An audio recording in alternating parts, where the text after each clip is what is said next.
How heavy is this glass of water? Melissa, would you care to answer? 8 ounces. 12 ounces? The absolute weight of the glass doesn't matter. It depends on how long I hold on to it. If I hold it for a minute, nothing happens. If I hold it for an hour, my arm will begin to ache. If I hold it all day long, my arm will feel numb and paralyzed. Well, the weight of the glass hasn't changed, but the longer I hold on to it, the heavier it becomes. The stresses and the worries of life are like this glass of water. If you think about them for a little while, there's no problem. Think about it for a little bit longer, it begins to hurt. You think about them all day long, and you'll feel paralyzed, incapable of doing anything. Always remember, put the glass down. Muy buenos días tengan todos. Nos da mucho gusto, particularmente a mí que puedo dirigirme a ustedes, saludarles. Agradecido con el Señor de saber que somos un solo cuerpo en Cristo y que tenemos la oportunidad de disfrutar de estos medios para poder comunicarnos y también compartir la palabra del Señor. El video que acabamos de ver tiene una enseñanza muy profunda para cualquiera. Entre más tiempo sujetemos un problema o una preocupación, más grande y difícil será de llevar. Este es un mensaje de optimismo que se puede compartir con cualquiera, pero la realidad es que tiene su raíz en la palabra de Dios. Y claro, solo los hijos de Dios, que son llamados conforme a su propósito, podemos en verdad tomar este consejo y vivirlo a plenitud. ¿Por qué? Pues porque tenemos en quién depositar ese vaso o esa ansiedad, genuinamente. El apóstol Pedro nos habla sobre este principio en su primera carta. En la primera carta de Pedro, en el capítulo 5, los versículos 6 al 11, lo voy a leer en la nueva Biblia de las Américas, dice así: Humíllense, pues, bajo la poderosa mano de Dios, para que Él los exalte a su debido tiempo, echando toda su ansiedad sobre Él, porque Él tiene cuidado de ustedes. Sean de espíritu sobrio, estén alerta. Su adversario, el diablo, anda al acecho como león rugiente, buscando a quien devorar. Pero resístanlo firmes en la fe, sabiendo que las mismas experiencias de sufrimiento se van cumpliendo en sus hermanos en todo el mundo.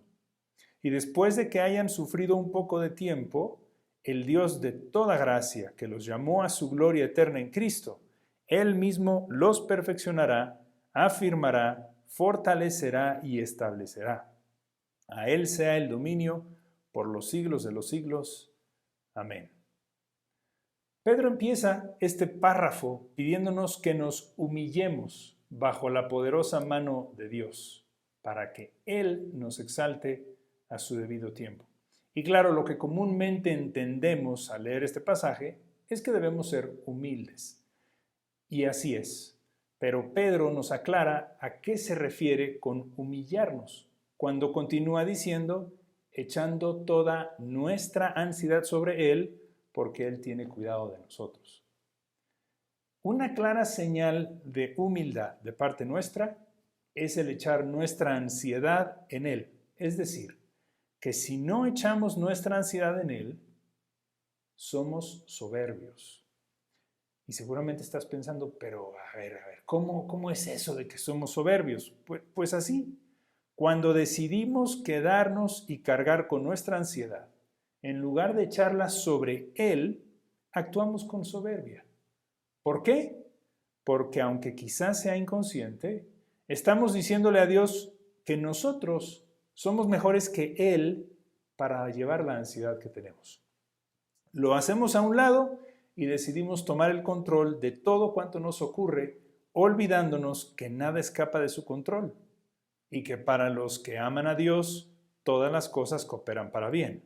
Esto es, para los que son llamados conforme a su propósito, como nos enseña el apóstol Pablo en Romanos 8:28.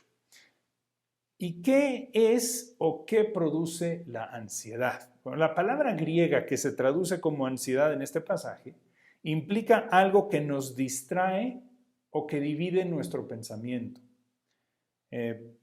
Por otro lado, la Real Academia Española de la Lengua, en su diccionario, define ansiedad como estado de agitación, inquietud o aflicción del ánimo. Angustia, que suele acompañar a muchas enfermedades, en particular a ciertas neurosis, y que no permite sosiego a los enfermos. Las definiciones son claras. Cuando el apóstol Pedro habla de ansiedad, se refiere a cualquier cosa que divide nuestros pensamientos, aquello que nos produce inquietud, aflicción o angustia y nos distrae de lo verdaderamente importante. Y seguramente ya te vinieron a la mente muchos ejemplos, quizá personales, de lo que produce ansiedad. Yo aquí te comparto algunos que vinieron a mi mente: enfermedad, necesidad económica, circunstancias difíciles en el trabajo, circunstancias difíciles en la casa, problemas de amistades o familiares, crisis política o económica del país, etc. Cualquier asunto que te esté robando la paz de Dios. Eso es una ansiedad. Dios nos ha hablado claramente sobre todo esto en la Biblia. Aquí dejo algunos ejemplos para que tomes unos minutos para leer estos pasajes y reflexiones sobre ellos. Así que te los proyecto, tómate unos minutos para leerlos. En cuanto a enfermedades y dolores, Isaías 53:4. En cuanto a la provisión económica, Mateo 6, 25 al 34 y el Salmo 127:2. En cuanto a problemas familiares, el Salmo 127, 1a, o sea, la primera parte. Y en cuanto a seguridad, el Salmo 127, 1b, la segunda parte del Salmo 127, 1. Y en cuanto a gobiernos, 1 de Timoteo 2, versículos del 1 al 4. Ahora, Pedro continúa diciéndonos que seamos de espíritu sobrio y que estemos alerta. Nuestro adversario, el diablo, anda al acecho como león rugiente, buscando a quien devorar. ¿Te das cuenta de la conexión entre esto que acabo de leer y lo que leímos al principio? Una de las artimañas favoritas del diablo para poder devorarnos es la ansiedad, porque nos distrae del verdadero propósito que Dios tiene para nosotros, y entre más nos ocupemos y preocupemos, más fácil y rápido nos soltamos de Dios. Si el diablo logra que nos concentremos en nuestros problemas y preocupaciones, dejaremos de ver a Dios. ¿Y cómo debemos resistir al diablo? Bueno, Pedro también nos lo dice. Dice que lo resistamos firmes en la fe, sabiendo que las mismas experiencias de sufrimiento se van cumpliendo en nuestros hermanos en todo el mundo. Seamos honestos.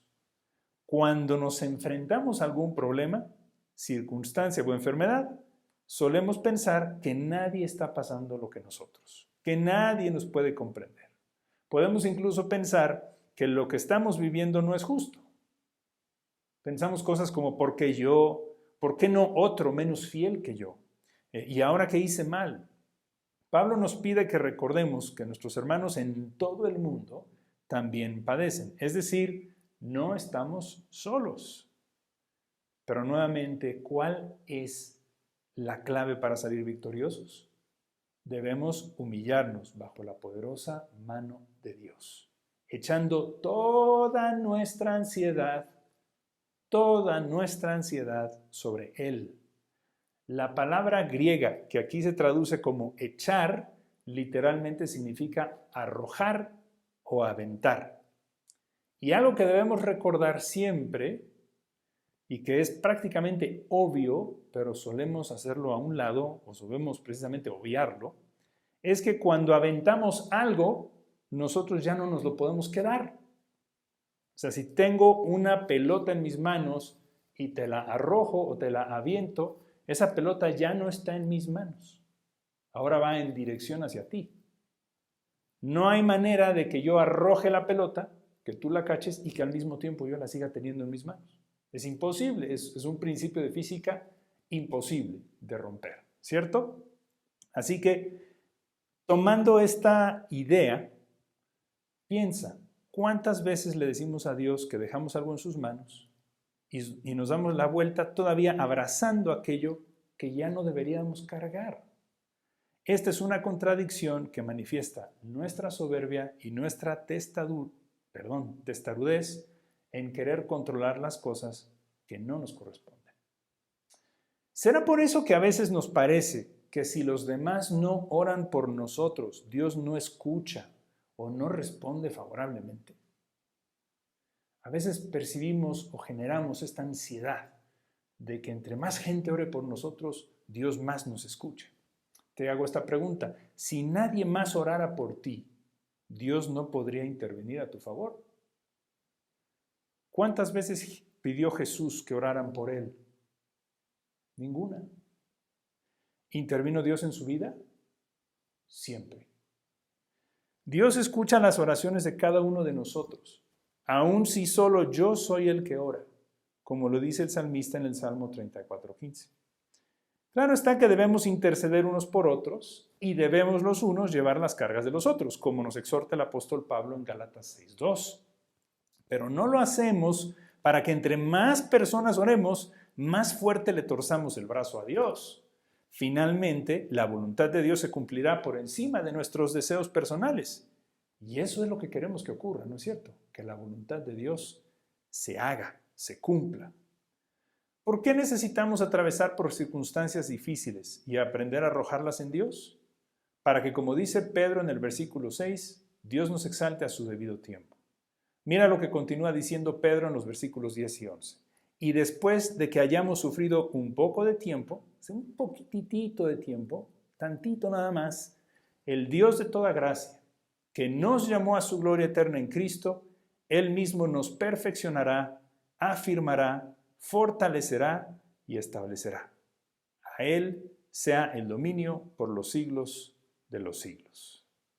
Nuestra exaltación consiste en ser perfeccionados, afirmados, fortalecidos y establecidos.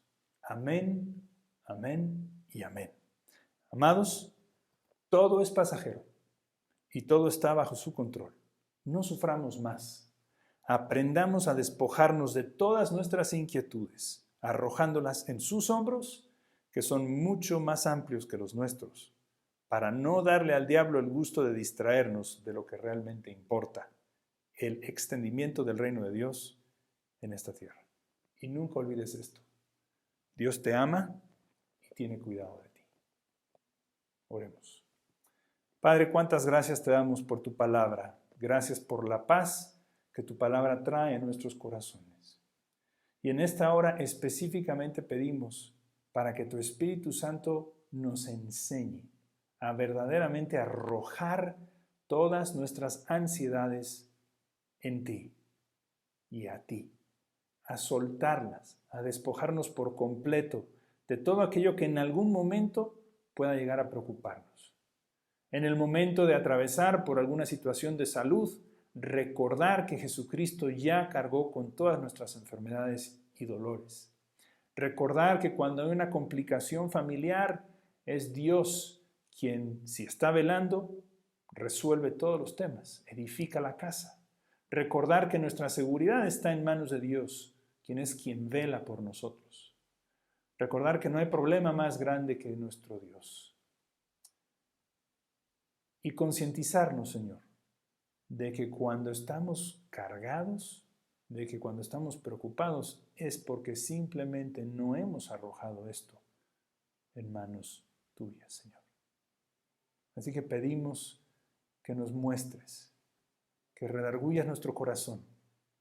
Y en este momento tomamos un minuto para despojarnos de todo aquello que hemos estado arrastrando, de toda preocupación que nos ha tenido inquietos, que nos ha centrado en nosotros mismos y que nos ha alejado de lo que es verdaderamente importante para ti. Así que te entregamos esto, Señor. Un minuto.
Gracias, Señor. Gracias porque tú cargas todo por nosotros. Y gracias porque nos has dado un propósito, nos has dado una razón para vivir en esta tierra, que va mucho más allá de cualquier circunstancia que podamos enfrentar. Confiamos en lo que nos enseña el apóstol Pedro, en que al pasar un poco de tiempo en este sufrimiento, tú, Señor, nos exaltarás. Y nos exaltarás dándonos aquello que dice tu misma palabra también. Gracias, Señor, porque podemos tomarnos de tus promesas y porque podemos confiar en que tú nos perfeccionarás, nos afirmarás, nos fortalecerás y nos establecerás. En el nombre de Cristo Jesús. Amén. Amados, nuevamente un placer poder compartir con ustedes. Recuerden cuánto les amamos y que estamos orando por ustedes.